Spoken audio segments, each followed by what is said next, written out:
선임 기자 연결해서 그동안 탄핵 심판 과정 그리고 앞으로 남은 일정 좀 더 자세히 짚어보겠습니다. 자, 최재민 기자 나와 있습니까? 네, 사회부입니다. 네, 어제 오후 2시부터 시작된 최종 변론, 새벽을 넘길 수도 있다 이런 얘기가 나왔었는데 예상보다는 좀 일찍 끝났어요.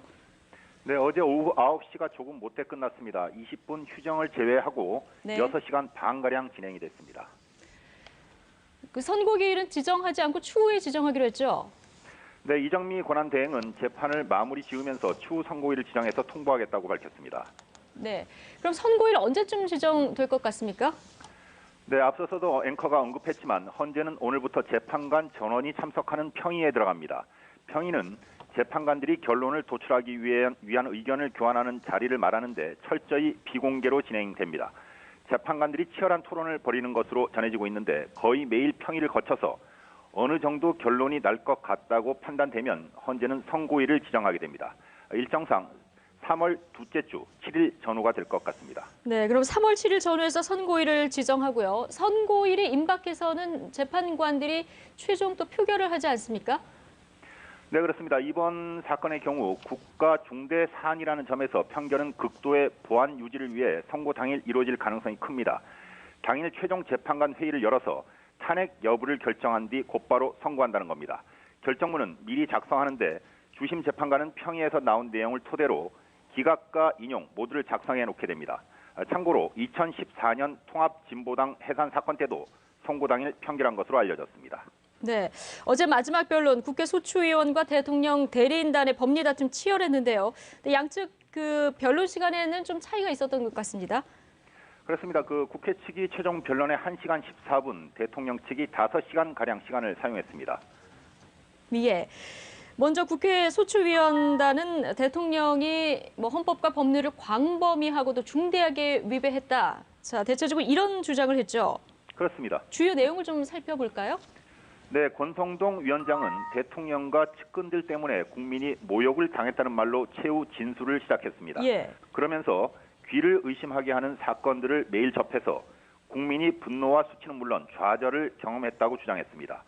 이용구 변호사는 국민의 지지를 받을 수 없게 된 것만으로도 대통령이 파면돼야 한다고 말했고, 황정근 변호사는 대통령이 헌법과 법률을 광범위하고 중대하게 위배해서 국민의 이름으로 파면하는 게 불가피하다고 말했습니다. 예. 국회 측 마지막 변론을 맡은 이명웅 변호사는 최순실과 같은 비선실세의 국정 개입 사태는 우리 헌법 시스템 내부에 숨어있던 암적 존재라고 비판했습니다.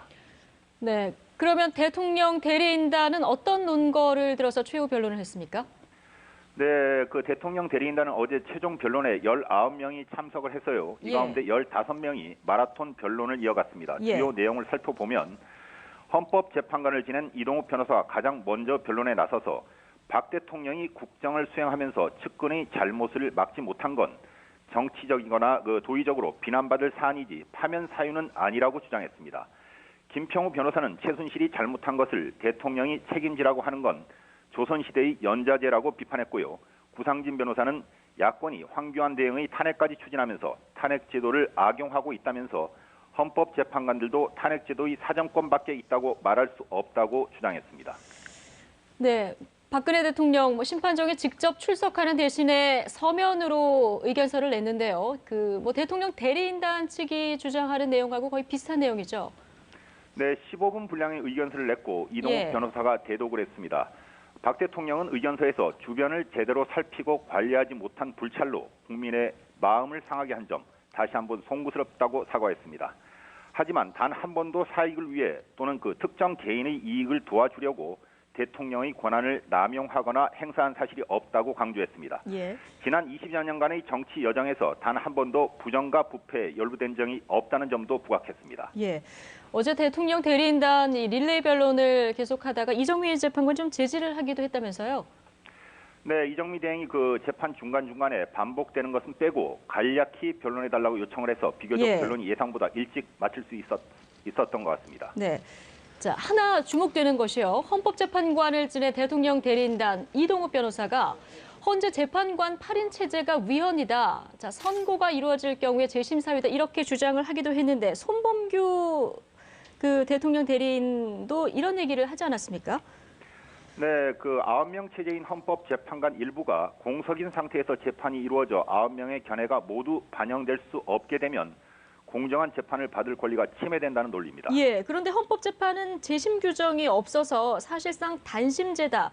자, 일반적으로 법조인들은 이렇게 보던데요.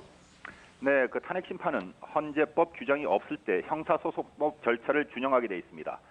형사소송법상 재심은 확정 판결에 중대한 오류가 있는 경우에 가능합니다. 예. 원 판결의 그 증거 서류나 증거물이 위변조된 때, 무죄 또는 면소를 선고할 명백한 증거가 새로 발견될 때를 말합니다. 네, 중대한 오류. 이 부분 해석이 또 애매할 것 같은데요. 자, 앞으로 선고에 영향을 미치는 최대 쟁점 어떻게 봐야 될까요? 네, 최순실의 국정농단을 박 대통령이 알고 있었느냐가 최대 쟁점이 될 것으로 보입니다. 지금까지 박 대통령은 최순실이 사익을 챙기려 한 것을 몰랐고 자신도 피해자라는 일관된 입장을 보이고 있습니다. 예. 또한 그 박 대통령이 설사 일정 부분 알고 있었더라도 대통령을 파면할 만큼 중대한 사안인지가 인용과 기각을 가를 전망입니다. 참고로 노 전 대통령에 대한 탄핵 심판 때도 헌재가 선거법을 위반한 것은 인정했지만 대통령을 파면할 만큼 중대한 잘못은 아니라는 취지로 기각했습니다. 예. 선고일이 다가오면서 탄핵 찬반 세력이 지금 극심하게 대립을 하고 있는데 헌재가 이에 대한 입장도 내놨죠. 네, 이정미 대행은 어제 최종 변론에서 국가적 사회적 혼란을 조속히 안정시켜야 하는 책무가 있음을 알고 있고 매우 무거운 책임감을 느끼고 있다고 말문을 뗐습니다. 그러면서 헌재는 어떤 예단과 편견 없이 헌법과 그 법률이 정한 절차에 따라서 실체를 파악해 결론을 내기 위해 모든 노력을 다해왔고 앞으로도 그럴 것이라고 강조하기도 했습니다. 예. 온 국민의 그 관심 속에 숨가쁘게 달려온 탄핵 심판이 2주 뒤면 결론이 나는데 탄핵이 인용되든 기각되든 정치권은 물론 국민도 이제 그 헌재의 결정을 존중하기로 하는 마음가짐이 필요할 것 같습니다. 네, 그렇죠. 당장 내일 3일 전 탄핵 찬반 대규모 집회가 있을 예정인데 충돌 없이 좀 마무리됐으면 하는 바람입니다. 지금까지 사회부 최재민 선임기자였습니다. 황교안 대통령 권한대행이 어제 특검 연장 불허 입장을 밝히자 야권은 특검 연장법 추진 카드를 꺼냈습니다. 의결 정족수는 충분하지만 현실적으로 통과시키기 쉽지 않다는 얘기 나오고 있습니다. 정치부 신호 기자와 함께 새 특검법의 운명 전망해 보겠습니다. 자, 신호 기자 나와 있습니까? 네. 네. 야 4당 의석수를 합치면 과반이 훨씬 넘는데요. 특검 연장법 처리 쉽지 않은 상황이죠? 네, 그렇습니다. 현재 더불어민주당과 국민의당, 바른정당, 정의당, 이 특검 연장법에 동의한 이 4개 당의 의석을 합치면 197석입니다. 예. 전체 의석의 3분의 2 정도인데요. 이 문제는 여당인 자유한국당의 강력한 반대에 있습니다. 자유한국당은 특검 수사 자체가 정치적으로 이용되고 있다고 비판하는 입장이고요. 이 자유한국당의 반대 때문에 새 특검법 상정 자체가 어려운 상황입니다. 예. 이렇게 한 당이 반대할 때 법안을 발의할 수 있는 방법도 있지 않습니까? 네, 있습니다. 전체 의원 5분의 3이 합의하면 신속 대상 안건으로 지정해서 본회의에 올릴 수 있는 방법이 있습니다. 패스트 트랙이라고 하는데, 예. 근데 이게 표현하고는 달리 그렇게 빠르지는 않습니다. 이 상임위인 법사위에서 180일, 그리고 본회의 60일, 이렇게 길게는 240일 이상이 걸린다는 그런 문제가 있습니다. 예. 그래서 어제와 오늘 야 4당 지도부들이 특검 연장 법안 처리 방법을 이제 논의를 했는데요. 네. 결국 정세균 의장이 직권 상정 말고는 방법이 없다는 거죠?